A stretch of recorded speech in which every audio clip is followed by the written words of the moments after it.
Some viewers may find this content disturbing. Viewer discretion is advised.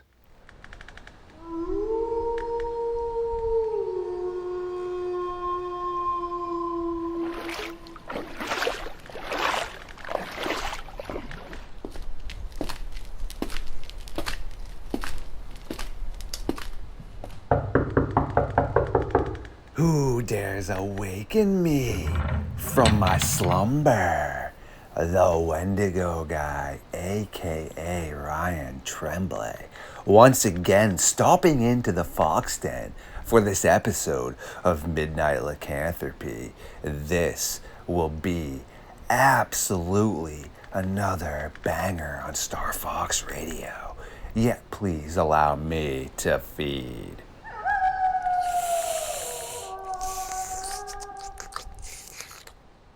Absolutely delicious. Even though I could sit here and feed for days, unfortunately, I have things to attend to. So without further ado, it is time for the Midnight Society to take a walk into the darkness.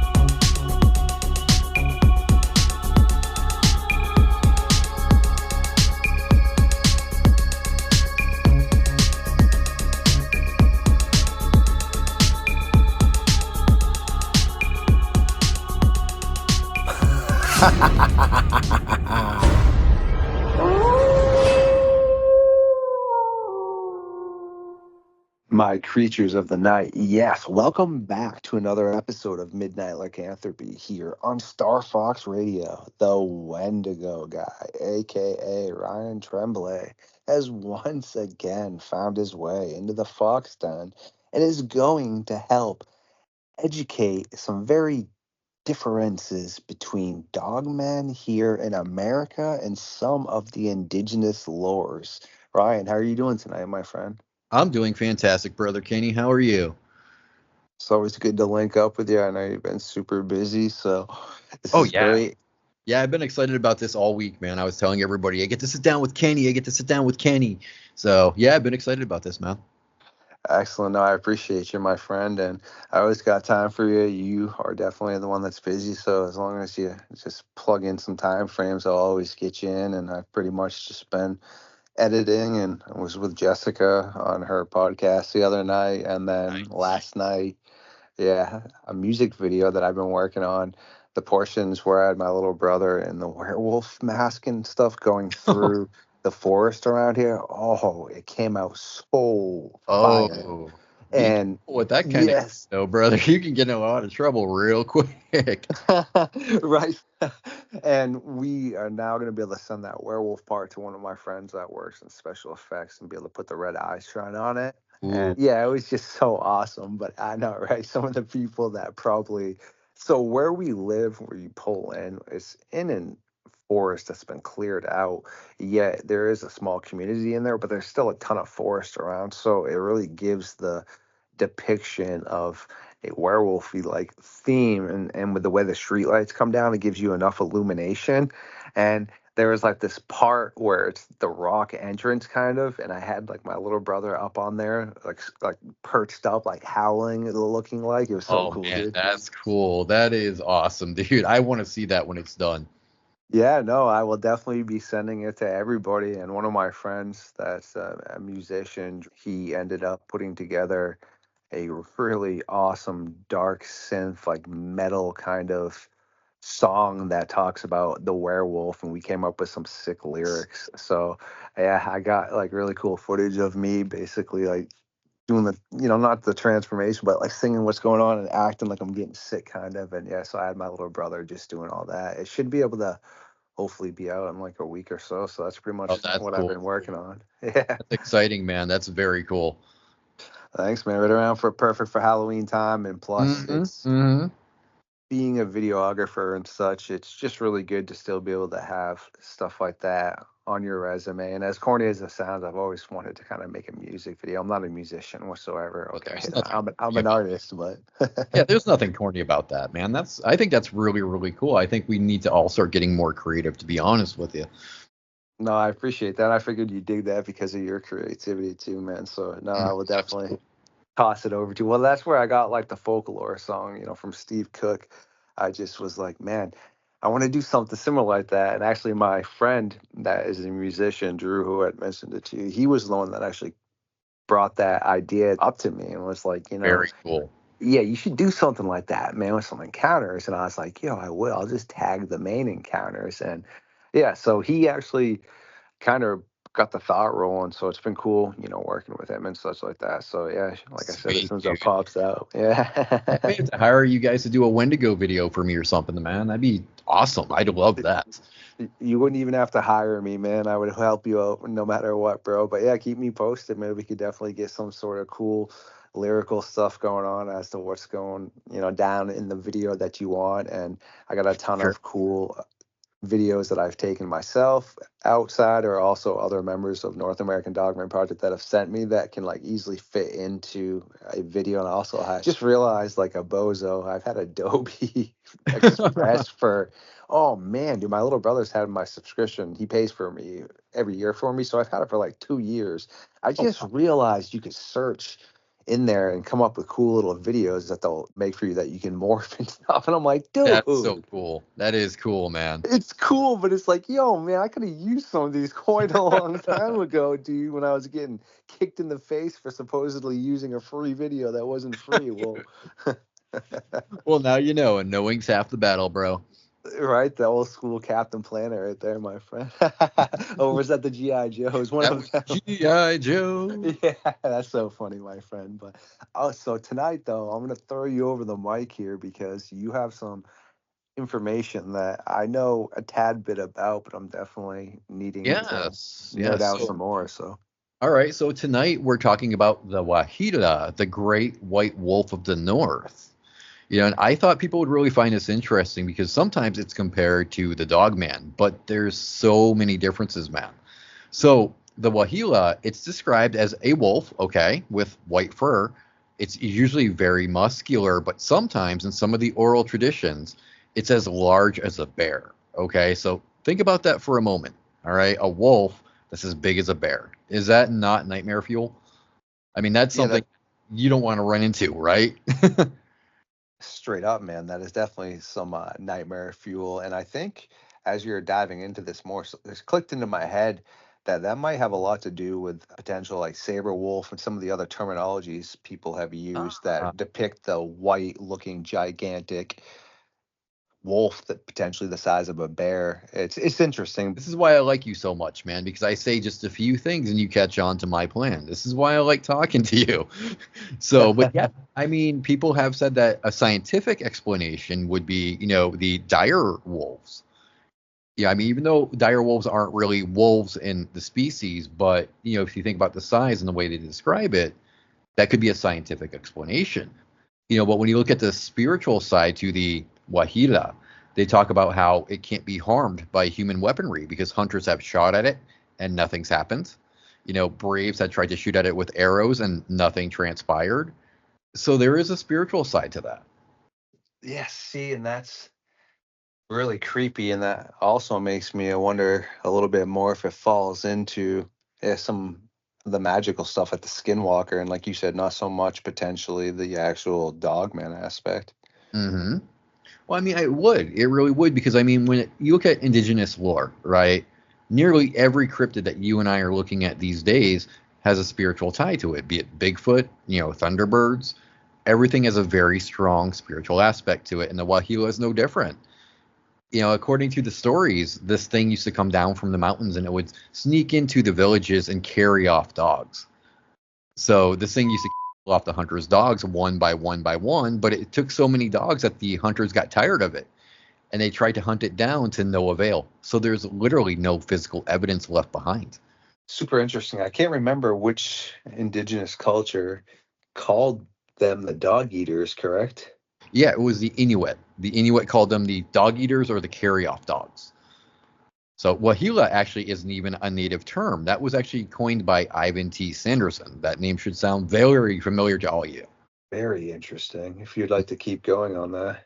Yeah, so okay, they said it was the size of a bear, and it was a devastating creature that not only was it something that was frightening them spiritually, but they believed it was a nature guardian. So say you were a hunter, okay, and you were more animals than you should.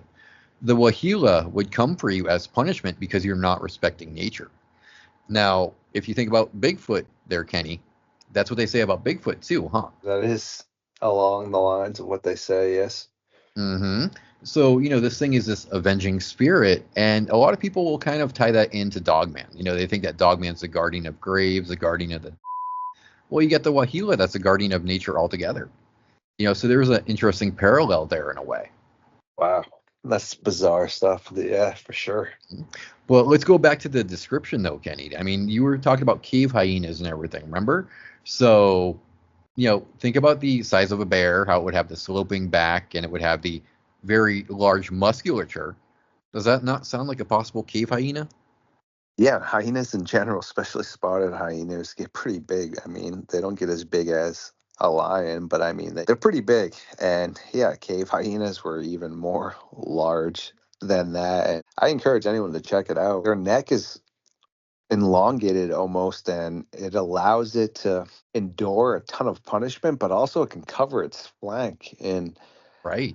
absurd mannerisms. I mean, wild dogs are, yes, they're successful predators. Sure, they might be smaller, but I mean, they've survived in Africa for long enough. Whereas if they Right. were not successful, they wouldn't be around still. And there's like a good sized pack of these things. Like I said, 20 of them. And this one hyena, he or she was caught up in a situation where they didn't have their squad with them, but just Mhm. the ability to be able to cover its flank, it was able to defend itself and get back into an area where it was regrouped. And I also watched another one where a lion was biting down on the neck of a hyena. The Mm. hyena squad showed up, the other two or three. Lion lets go, and now that hyena that looked like it was destroyed is right back up, ticked off, and it's in the fight again. So Right. And like you said, they're very, very hardy. And that kind of made me think about, what you were saying about the hyenas when I was studying the Waheela, because, this thing took punishment from muskets and arrows and didn't drop. Hyenas are really tough, so there's something to look at there. There's some kind of tie with the known animals we have nowadays to this mysterious spirit wolf. super interesting. And also, I mean, to be fair, bows and muskets and things, I mean, geez, I wouldn't want to be trying to even hunt a bear along the lines with that yet.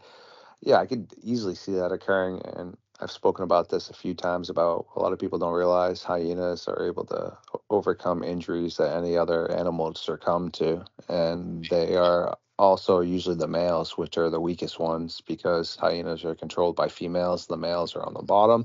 So they have like the worn down teeth. They always get the crappiest food, but either way, scientists have witnessed them surviving where their intestines had been hanging out and things that should have been mortal wounds for any other predator, yet they survive and overcome it. And that's really interesting because it's a topic I bring up is, say, a dogman when someone shoots it all up and everything and people think it's eating up all this ammo. Well, in actuality, I mean, when your adrenaline drops down, it's no different than in war where there's been times where people have been shot like an unheard amount of times and are still out there picking up people and firing back. Yeah, as soon as everything Valid point. calms down, their blood pressure drops and then they bleed out. Okay. Yep. So while this dogman's all hyped up, is it a hyena type? Does it have the capability to heal? I mean, like a hyena, where, hey, sure, as it goes away back off into the forest, it's probably going to survive that. Or is it more or less like a glass cannon, meaning, for example, mountain lions are dropped pretty easily by, not really high caliber weapons. Hmm. And other examples, I mean, leopards, they are definitely offensive, but I've watched them take a beating from some baboons with sticks that I wouldn't have thought would have been like a mortal wound, but it ended up causing the leopard to not be able to function properly. Cheetahs, glass cannon, so it makes you wonder, or is it like a hyena that's going to be able to heal, or a grizzly bear that it's more durable? So there's quite a different kind of loop into potentially where it goes afterwards, after it takes that Absolutely. injury. Right, and that could be where the spiritual aspect from the Waheela comes from. Is they didn't know that animals could be that hardy, so when they were shooting at it and it wasn't dropping, that could be where they thought, oh, it's impervious to harm. We can't do any damage to this thing. So you do have to take a scientific approach, kind of step back from what they believe spiritually and look at it under a magnifying glass and say, hey, what are the possibilities here? So I mean, it's not the only mysterious canine throughout history. In Nahanni Valley, you got the Shunkawarakin, which I believe are one and the same as the Waheela. I think it's just a different region, just has a different name, but the Shunkawarakin as well. They would crush the skulls of their victims and remove the heads. Now, if you think of real animals that crush the skulls of their victims, that's what hyenas do. Yeah, hyenas love to chomp on bones, and that's very interesting right there. And makes me wonder because there's a lot of physical aspects that I don't think spiritual would be able to potentially do if it was just, say, like a ghost, but Right. also then some of the depictions of how they would just vanish, but also animals can just vanish. So it's really Oh, mind absolutely. boggling. It is, and it's fascinating to look at, though. But people have to remember that in Canada, there's so many places for you to hide. You can disappear in Canada quite simply. So if you're an animal that's a predator, you know where to hide. You know how to stalk. You know how to follow your prey without being seen or even heard.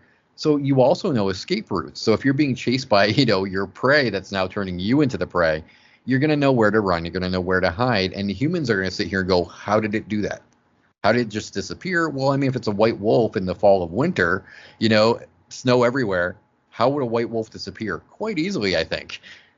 Yeah, I mean, even like, remember that video from Saskatchewan, Canada, where that guy's out walking his dog and that Hmm. gargantuous black wolf or whatever the heck that thing is stands up, and you're like, wow, put your dog on a chain, you bozo. Well, same thing with that. I mean, if someone watches that video for the first time, they're not going to see that wolf right there either. And I mean, that's jet black, and the area is, just a normal forest. And like I Right. said, if someone, I encourage anyone to watch that video for the first time. You're gonna not see it until you watch its ears move and it like pokes itself up. It literally just kind of looks like a log. Yeah, it does. It's baffling, but I mean, people also underestimate how big wolves can be. Wolves aren't small little domesticated dogs. These things are huge. And to think that there's a wolf out there that's the size of a bear, I don't know, man. That terrifies me. That would just make me have a heart attack on the spot. Yeah, which is so bizarre because I don't know the exact time frame, but around, I think it was 40, 50 million years ago is when it branched off, because before canines, bears, raccoons were all kind of like the same species ish. Hmm. And Hmm. once they branched off, like raccoons are related to foxes and stuff. And Yeah. it's interesting because there was once a raccoon the size of a Volkswagen. And Oof. yeah, and a lot of people say that raccoon hands, raccoon feet, or kind of looked raccoonish. Again, at a point in time, something did exist that was massive.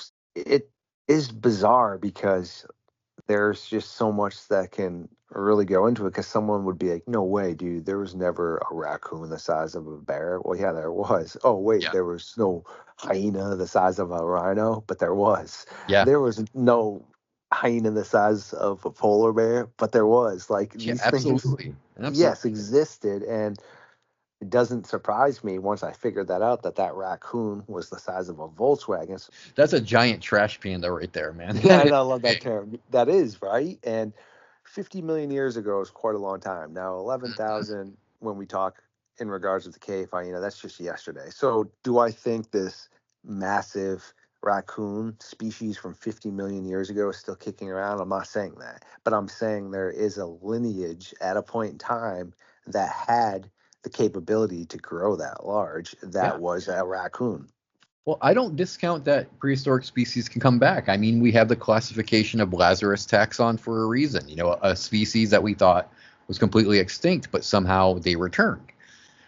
So I mean, could it be something like that? It could very well be. I don't think everything is a spiritual answer. I don't think everything has an interdimensional answer. I think that there's some simple answers that we're not looking into enough.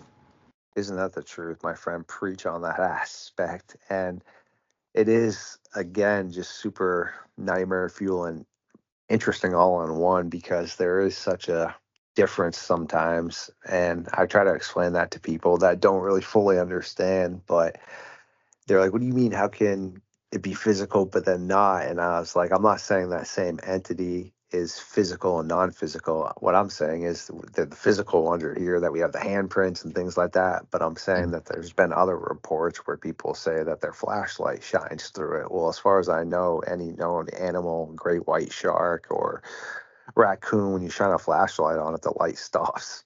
Right, it does. And there's an anomaly called phantom animals, where people are seeing the spirits or the ghosts of now deceased animals. So I think maybe with some of these cryptids, if you want to call them that, I think maybe that's what's going on with some of them as well. You could be seeing the spiritual energy of these now extinct creatures. Wow. I never even thought of it like that. Yeah, kind of like the renditions of when people will see somebody from like the 1400s having dinner. You hear Yes, their just music like still or something. Yes. and I don't think it's really too far fetched, Kenny. I mean, you got people that specialize in just ghosts, and they believe that humans are coming back and their spirits are haunting this place or that place. Hmm. Okay, so then animals should be able to do the same thing because they have souls, right? They And I'm sure 100% have souls. Yes. you just have to look into a dog's eyes or a squirrel's eyes in your case, or a chipmunk's eyes in your case, and you can tell there's a soul there. There's something inhabiting that body. So animals too, like us, untimely death. So I do think the spirits of those animals can manifest in certain areas. Wow. I mean, it would make sense for sure, like you said, because of energy. And again, I don't really specialize on any of that topic, but that would be like when people say that they feel an odd energy in an area or something. I don't know if I've ever really experienced that. I mean, I've experienced something where somebody around me was shady, I felt like, but I've never, I don't know, So when you pick felt up it. somebody's vibe, though, it's the same thing, Kenny. It's the same thing as you're picking up on their energies. To make sense. Yes. Right. So we're all energy. Humans, plants, animals, the water, it's all energy. Energy cannot be destroyed, only changed. Okay. So these things can go from living to when spirits are still there. Their energy was never destroyed. It just simply changed. Like Bruce Lee says, be like water. No, that all makes Exactly. Oh sense. my gosh, that is so cool that you brought up Bruce Lee. Thank you, good sir. I tip my hat to you. Yeah, I'm huge into the philosophical sides of things, and yeah, he was awesome with just his thought process and just in general. I mean, Absolutely. I try to, yeah, just listen to people like that because, again, like he said, be like water. Water goes everywhere, can be everything. So Right. Right. it's that's so great, yeah. And when it comes to, I guess, the Waheela, then where do you stand? Do you feel like it is physical? Do you feel like it's a manifestation, a little bit of both, or do you just think it's complete just misidentification and terror that influences us to think we see things? All right, well, let me start off with the misidentification thing. So, the tribes in Canada, they knew their environment and the animals in that environment better than we will ever know. Okay. 1,000. They Yep. knew bears from bears, they knew raccoon from raccoon, they knew wolves from wolves. So, if they were saying this thing was a type of wolf and they were saying how big it was, there's definitely something to that. Okay. They're not going to say, oh, it's a bear when it's really a wolf. They're not going to say something like that. So, they knew it belonged to the wolf species. All right. Now, could it be spiritual or physical? I think it's both. I think what happened is it started out as a physical thing. And I think, like all animals and all species, its time came and it disappeared, but the energies from it did not disappear. And I think that tribes were seeing the spirit of this thing. That's why when they shot at it, there was nothing happening. Okay. The muskets were going right through it, the arrows were going right through it. There was no blood, no footprints. So I think they were seeing the residual energies of this creature that was taking on its old form. That is awesome. And that would 100% make sense right there because, yeah, that's the only other explanation. There's really two right there. Weak Mhm. weaponry, which, I mean, yeah, depending on what you're hunting, I mean, because there are tiger stories from Siberia where people are using still kind of crappy rifles, but more modern weapons. And the thing comes back to get them because it's ticked off that you shot it. There's cases of grizzly bears that will take a ton of pounding, but then there's other cases where somebody drops a grizzly bear with a pretty low caliber weapon. It just happens to hit them, Right. in the right spot. So I'm assuming it must be pretty similar with a bow and arrow. I mean, it's not going to probably drop it right off, but if are a successful hunter and you know how to hunt and that's your lifestyle, I assume you're going to know where the vitals are and what's going to Right. take I was just gonna say that. I was gonna tell you, if you look at how they used to hunt the bison, right? They used bow and arrows. and they took them down still. Yeah. So, They knew yes. exactly where to hit. They knew what spots to not aim for and what spots to definitely target. That way you're gonna drop them in one shot. So, the hunters in Canada, the tribes in Canada, they were the same. They knew if we anger a bear with a miss shot, we're in trouble, so we have to hit it in a certain area. So with Yeah. wolves, they're gonna know too that you have to hit it in this point to take it down in one shot.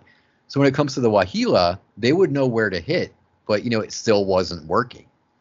Which would then just have to put it into the classification of, like you saying, just like a manifestation of some sort. Because Absolutely. if it was, an animal, it's still going to feel those effects. And this is on a horrible note, but someone on my science team updated me on this. Look at elephants, pretty dang big animal, right? Oh yeah. Okay. AK-47, yeah, it's decent, but there's better weapons. It's not really that reliable. Sprays everywhere, but poachers drop elephants with those like crazy, man. That's what their preferred weapon to go poach elephants. I never knew that. That's kind of disturbing that they actually prefer that kind of weapon. It is disturbing because, like you said, of how intelligent, the elephant is and what's going on. But yeah, I had no idea either until we were sitting down and nerding out, and my science team was just, explaining calibers of stuff because a couple of the individuals are gun nerds and know a ton about that. And yeah, they were just explaining that same thing because you don't really necessarily need the most high caliber weapon as you would think to drop the elephant, Right. Right. Right. I mean, that's why when people talk about Dogman or whatever, I always wonder how come they don't aim for the eyes?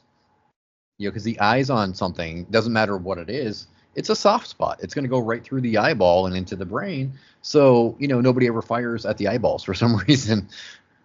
Because I feel like a lot of those encounters are, I don't want to say prefabricated necessarily, or yeah, there's just holes in it, man. I mean, Right. bears have come at people, bears have charged at people, they still shot them up. And yeah, sometimes the bear still got the person, but they shot them up, like you said. Okay, so again, why are the people just standing there not or running away? I don't know, man. Right. And that's actually what I tried to tell some people when they're like, oh, well, why don't you just believe people? Well, that's why I don't just believe people, because at the end of the day, you can sit there and look somebody in the face up and down, and they can tell you, hey, I'm innocent, I didn't do something, but they could be in prison for life for doing what they're doing. Okay. Or people, unfortunately, that have, issues with substances, like, for example, Jeff Hardy, right? Growing up, I love that guy, wrestling and things like that. But either way, moral of the story is he has a substance abuse problem. He will sit there and tell people to his face he's sober and things like that, but he's not. Okay. And people, that's why you can't just take people at face value right there. A lot of times, yeah, I mean, I'm not saying when someone just claims an encounter, but see, for example, when your encounter, right, you didn't necessarily have photos and things like that, but I had already, before I became good friends with you, man, I background checked everybody I chill with now, man. It's just the way it is, dude, because I wanted to know who I want to roll with, who's who. Like, I'm just not going to believe everything. I'm a journalist, man. That's just not how I roll. So Right. Right. now that I trust you and I talk to you all the time and things like that, I know your character, okay, man? So now I believe you as an individual, but just if I never had that chance and you are just telling me something and it's just this far-fetched kind of story and you have nothing to support it, why as a journalist am I supposed to buy into that? And you should be able to discern things. I know it angers a lot of people in this field when we say, do you have proof? But they need to realize, though, that we're actually really researching this stuff to verify that these things are real. We're not doing it for clicks or views. We're doing it because we want to prove that these species exist. So, in order to do so, we do need that proof. I know it makes people angry, but we do need the evidence. We need the proof. That way we can say, hey, here's what we have. Take a look at this. And maybe that'll lead us to verifying the species. It's so funny. I just feel like the people get angry because potentially they're hoaxing. I mean, let's look at it. How do officials solve problems? I mean, okay, I'm not talking about political ones. I'm just talking about the word I'm able to use for officers. There we go, officials, officers. They Hmm. ask questions, detectives, they ask questions, man. Okay, you claim this car hits you. Okay, well, where's the evidence in that? We're going to look at, you don't have any pictures. Okay, we're going to look at, does this camera on the street light have a picture? They're not just going to believe your story, man. Where's the evidence? Okay, is evidence not everything? When I'm driving my car, why is your car smashed Right. up right now? I hit a deer. Well, where's the deer? It's right there in the ditch, sir. The deer was over there. My car is smashed up. Okay, well, you shouldn't have left the scene, but all right, there's my proof. It's right there. Look at my car. You see what I'm Yeah. saying? And the Waheela is a perfect example of this because most cryptozoologists will tell you that it doesn't exist because there's no physical evidence. It's all anecdotal, right? And that might very well be the case, but can you really ignore the stories handed down by the tribes? Now, that's where I come in and say, no, you can't just discount them and say that nothing ever happened. But that's a perfect example of why we do need evidence, because I do think there was something to the Waheela. I think there was a creature that did roam Canada that these tribes were seeing. Can I prove it? Not yet, because there's no physical evidence, but we do need that kind of stuff. But it's funny you said that before we like tie this up though, because actually, even though that they per se don't have tracks and things, because I'm on board with you, I think it's a spiritual thing. There is evidence though. There is evidence there was cave hyenas in Canada at points in time. Yes. All that stuff is there, and it literally Yes. fits into the description of what they're seeing. So sure, it might not have actually physically been there, but like you said, I mean, everyone's going to have different beliefs. This is how I feel. Animals have feelings and souls. Okay. If someone else wants Absolutely. to feel that Absolutely. way, that's totally on you. Okay. But they do. So, yeah, of course, if there's negative manifestations, for example, I guess in houses where people did horrible things to family members or loved ones, and that negative type energy manifests, or areas where people say that there's like a positive vibe or like almost like they feel like they're being healed or something. I don't know. It would make, Yes. yes, it would make all sense, of course, that say, okay, an animal in the wild, depending on the animal, has quite a long lifespan. I'm just going to use this. All right. A squirrel outside can live 15 years or so. 15 years, like you said, that's a pretty decent time to see the spring, see the colors of the leaves, and Absolutely. they enjoy that type of stuff. But like you said, sure, they still maybe have an untimely or violent because yeah, dude, like animals get treated horribly. So that would make They do. sense, Yes. yes, to The to worst still want to monsters. exist. The worst monsters on this planet are human beings. So yeah, the animals always get the short end of the stick because of human beings, unfortunately.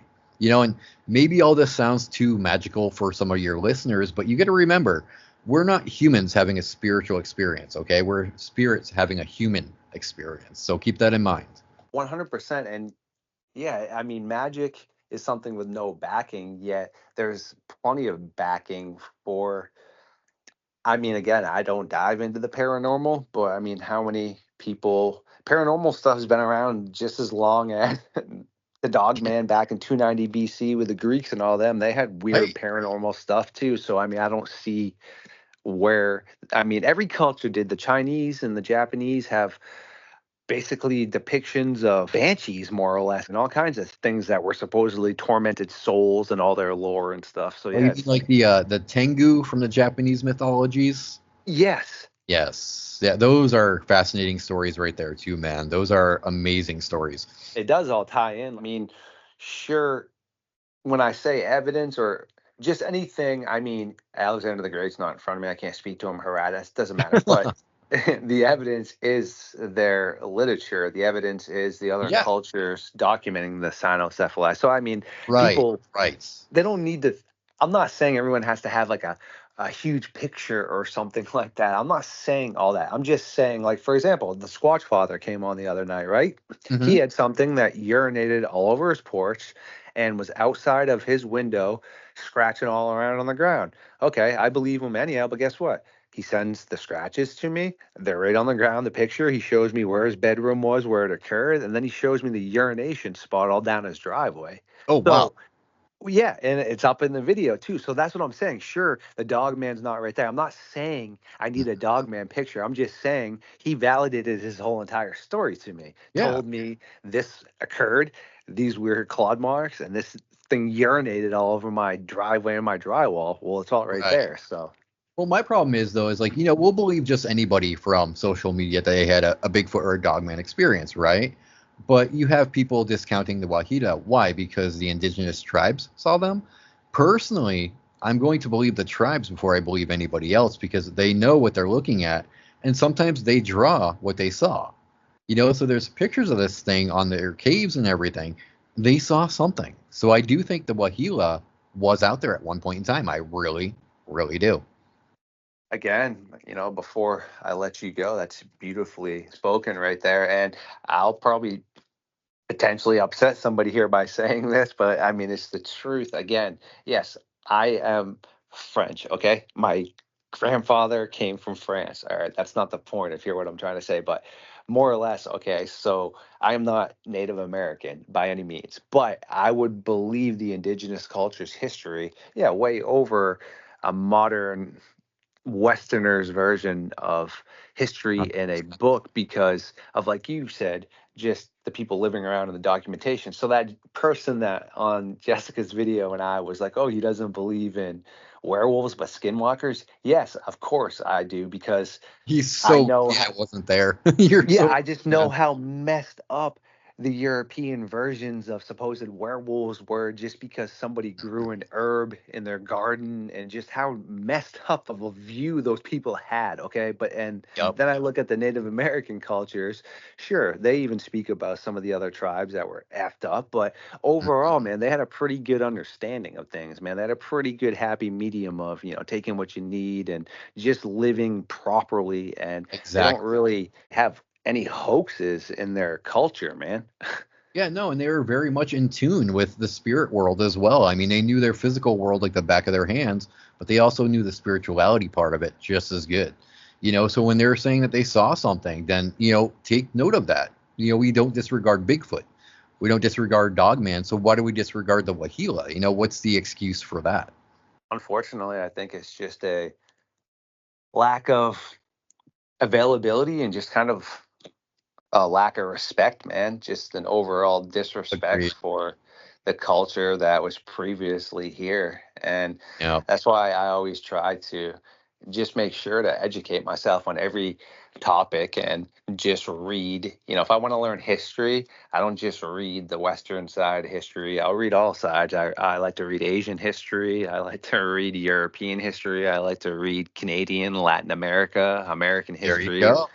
And throughout all that, you should be able to piece together, the things that are going to, tie in and you can see the similarities, but you can also see Right. the differences too, man, because again, history is always written by the victor, man.